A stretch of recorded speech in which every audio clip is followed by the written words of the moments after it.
باللہ من الشیطان الرجیم بسم اللہ الرحمن الرحیم۔ شہ نشین پر صدر جلسہ علی جناب زاہد علی خان صاحب، مدیر روزنامہ سیاست، منتظمین جلسہ علی جناب حسین شہید صاحب، مہمان جناب مشرام صاحب، جناب پارکر صاحب اور سامعین اکرام، السلام علیکم ورحمۃ اللہ وبرکاتہ۔ آج کا جو عنوان ہے دہشت گرد کون اور دلیتوں کے ساتھ مسلمانوں کا اتحاد، آنے والے حالات کے اندر تبدیلی کے لیے مہمان خصوصی کی حیثیت سے جناب مشرام صاحب کو مندوب کیا گیا ہے۔ میں بھی ان کو سننے کا مشتاق ہوں اور ان کے خیالات کیا ہیں اس کے بعد پھر رد عمل ہم بھی ظاہر کر سکتے ہیں۔ ویسے دلیتوں کے ساتھ اتحاد کے لیے جب مجلس بچاؤ تحریک کا قیام عمل میں لایا گیا تھا، اس کے بعد قاضی ملت الحاج محمد امان اللہ خان صاحب مرحوم نے جناب دجا تارکم صاحب، جناب رامداس اتوالے اور دیگر دلیتوں کے تنظیموں سے جو ہے رابطہ قائم کیا تھا اور ان کے ساتھ جو ہے ایک طاقت بننے کے لیے کافی جو ہے نا اجلاسیں منعقد کی گئی تھی، کافی جدوجہد کیا گیا تھا، لیکن وہ ثمر آور نہیں ہو سکی۔ شاید پھر سے آج یہ پروگرام شروع ہوا ہے، امید ہے کہ آنے والے حالات کے اندر ایک طاقت بن کر مسلمان اور دلت جو ہیں، ویسے جس طریقے سے کہا گیا جسونت سنگھ کی کتاب میں کہ نہرو جو ہے ہندوستان کی تقسیم کے ذمہ دار ہیں، یقیناً وہ بالکل صحیح بات ہے، اور مذہب کی بنیاد کے اوپر یہاں پر سیاست چلتی رہی۔ جس طریقے سے ہندوستان کی آزادی کے بعد مختلف جماعتیں تھیں، کہیں کانگریس تھیں تو کہیں کمیونسٹ پارٹی آف انڈیا بھی تھیں، تو کانگریس کے سیاسی پنڈتوں نے سب میں پہلے یہ کام کیا کہ خاص طور سے نظام اسٹیٹ میں جہاں مسلمانوں کی اکثریت تھی،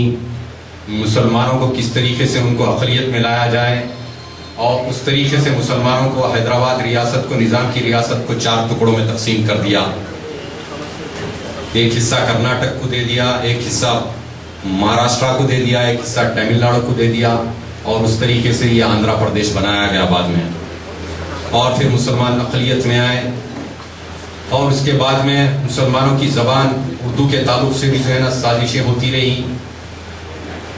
فضل علی کمیشن قائم کیا گیا، لسانی بنیادوں کے اوپر ریاستوں کی تقسیم عمل میں لائی گئی۔ تیلگو بولنے والوں کو آندھرا پردیش دیا گیا، کنڑ بولنے والوں کو کرناٹک دیا گیا، مراٹھی بولنے والوں کو مہاراشٹرا دیا گیا، لیکن اردو بات کرنے والوں کو اردو کی ریاست نہیں ملی۔ اس طریقے سے سازشیں ہوتی رہی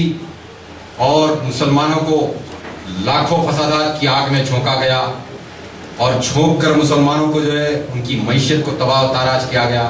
ہندوستان کی آزادی کے بعد مسلمانوں کا ملازمت میں تناسب 33% تھا، لیکن یہی ہندوستان کی حکمرانوں کے ذریعے سے مسلمانوں کا تناسب ملازمت میں 0.5% ہو کر رہ گیا۔ سول سروسز کے میدان میں مسلمانوں کے دانشور، جس میں علی محمد خسرو اور پروفیسر محمد حامد صاحب نے جدوجہد کر کے جو ہے نا ٹریننگ دی نوجوانوں کو، تاکہ جو ہے نا ہمارے بچے پڑھتے نہیں ان کو ٹریننگ دلوایا جائے، لیکن اس کے بعد نتیجہ صرف 2% سے زیادہ IAS IPS کے اندر ہمارے بچے منتخب نہیں ہوئے، کیونکہ یہ سازش چلتی رہی مسلمانوں کے تعلق سے۔ آج یہ بات ہے کہ جو ہے نا اس طریقے کی سازشوں کا مقابلہ کیسا کیا جائے۔ چند ہمارے جو ہے نا بکاؤ مال کو خرید لیا جاتا ہے اور ان کو جو ہے نا انتخابات میں ان کی پشت پناہی کر کے ان کو اقتدار پر براجمان کر دیا جاتا ہے، اور اس کے بعد پھر یہ کہا جاتا ہے کہ مسلمانوں کے نمائندے۔ یہ سازش کو جب تک مسلمانوں کا دانشور اور سرمایہ دار طبقہ نہیں سمجھے گا، دلیتوں کا دانشور اور سرمایہ دار طبقہ نہیں سمجھے گا، یہ ملک ترقی نہیں کر سکتا۔ ایک طرف کہا جاتا ہے کہ ایک طرف ہم کو جو ہے نا مین سٹریم میں آنے کی بات کی جاتی ہے، لیکن بتائیے ہمارے بچے جب تعلیم سے آراستہ نہیں ہوں گے،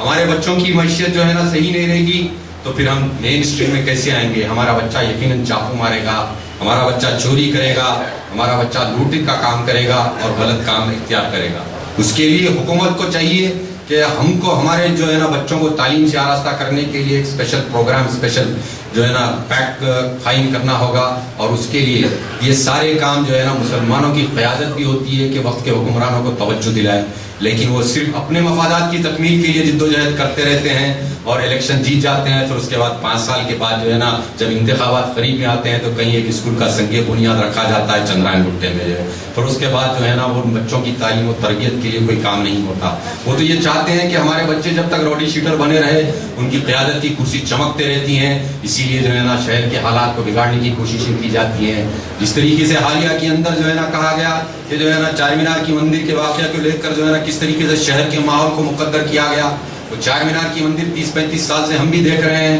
جب سے شعور سنبھالے وہاں پر جو ہے جو ناجائز طور پر تعمیر کی گئی، لیکن اس وقت جو ہے نا اقتدار پر براجمان رہ کر کچھ نہیں کیا۔ آج حکومت سے اختلافات ہوتے ہیں تو پھر مندر کا مسئلہ اٹھا کر حکومت کو بلیک میل کر کے جو ہے نا مسلمانوں کو اس علاقے کے پریشان کرنے کی کوششیں کی جاتی ہیں۔ اس طریقے سے تقاریریں ہوتی ہے مسلم قیادت کی جانب سے کہ کبھی جو ہے نا دوسرے مذہب کے جو ہے نا دیوتا دیوی دیوتاؤں کو برا بھلا کہا جاتا ہے، اور کہہ کر جو ہے نا 40 دن کی جو ہے نا سزا بھی جو ہے نا جیل میں کاٹ کیا ہے جو ہے نا مسلمانوں کے فلور لیڈر جو ہے حیدرآباد سے جو ہے، جبکہ قرآن کیا کہہ رہا ہے سورہ انعام کے اندر 108ویں آیت کے اندر کہ لا تسبوا الا الذين من دون الله لا يسبوا الله عدوا من غیر علم، یعنی تم ان کے معبودوں کو جس کی وہ پرستش کرتے ہیں برا بھلا مت کہو، کہیں وہ پلٹ کے تمہارے حقیقی خدا کو برا نہ بولیں۔ یاد رکھو اس شہ نشین کے اوپر سر جو ہے نا پڑھے لکھے دانشور اور علماء زمائے ملت بھی بیٹھے ہوئے تھے، لیکن کسی نے یہ نہیں کہا کہ قرآن کے احکامات کے خلاف میں تقریر ہو رہی ہے اور اس بچے کو نہیں روکا گیا، جس کے سبب جو ہے نا یہ حالات پیدا ہو گئے۔ تو کیا اسلام جو ہے نا مسلمان امن کا پیام دیتا ہے اور دوسروں کو برا بھلا کہنے کی بات بھی نہیں کہتا ہے، لیکن ایسی قیادت کے ذریعے سے جو ہے نا اسلام کی جو ہے نا غلط جو ہے نا بیانی سے کام ہونے سے اسلام کو بدنام کیا جا رہا ہے۔ ایسا نہیں ہے کہ جو ہے نا حقدار کا حق دینا اسلام سکھاتا ہے، حقوق کی جو ہے نا حق تلفی کرنا جسے جو ہے نا اسلام منع کرتا ہے۔ تو یہ تعلیمات دینے کے لیے اب آنے والے حالات ہیں، انتخابات 3-4 مہینے ہیں، ریاست آندھرا پردیش کے اندر بھی تلنگانہ کا مسئلہ ایک الگ چل کے کھڑا ہوا ہے، لیکن ایسے آثار دکھ رہے ہیں کہ تلنگانہ عنقریب میں جو ہے نا بننے کے جو ہے نا موقف میں نظر نہیں آتا ہے۔ یہ صرف کانگریس کی چال چل رہی ہے کہ جو ہے نا ان کو تلنگانہ دینے کی بات ہوتی ہے تو ادھر آندھرا والوں کو ادھر کہتے ہیں کہ ہم تلنگانہ نہیں دے رہے ہیں، تم خوش رہو۔ تو اس طریقے سے مکاری عیاری کے حالات چل رہے ہیں۔ تو ابھی جو ہے نا میں اپنی گفتگو کو مختصر کرتا ہوں اور مشرف صاحب کو سننے کا مشتاق ہوں میں، اور جو سپریم کورٹ کے جو ہے نا وکیل ہیں جو خاص طور سے جو ہے نا کیسز لڑتے ہیں مظلومین کے جو ہے ان کو بھی سننے کا مشتاق ہوں میں۔ انشاءاللہ اس کے بعد جو ہے نا پھر آپ سے پھر اور ملاقاتیں ہوتی رہیں گی اور گفتگویں ہوتی رہیں گی۔ یار زندہ صحبت۔